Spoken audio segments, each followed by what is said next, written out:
How to transfer money from Lloyds Bank to another account. Now, this tutorial is very easy and quick. All you have to do first is, of course, pull up or access of the Lloyds Bank app on your mobile device.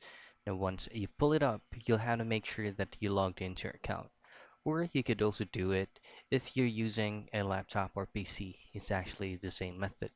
Now, transferring a fund to another bank, you'll have multiple options. You can transfer money between your accounts, and you can also send money abroad or outside UK. So all you have to do is again log into your account and select payments from the current account in which you will be sending the money to. And then select choose how or choose who to pay, then select the account that you want to transfer to.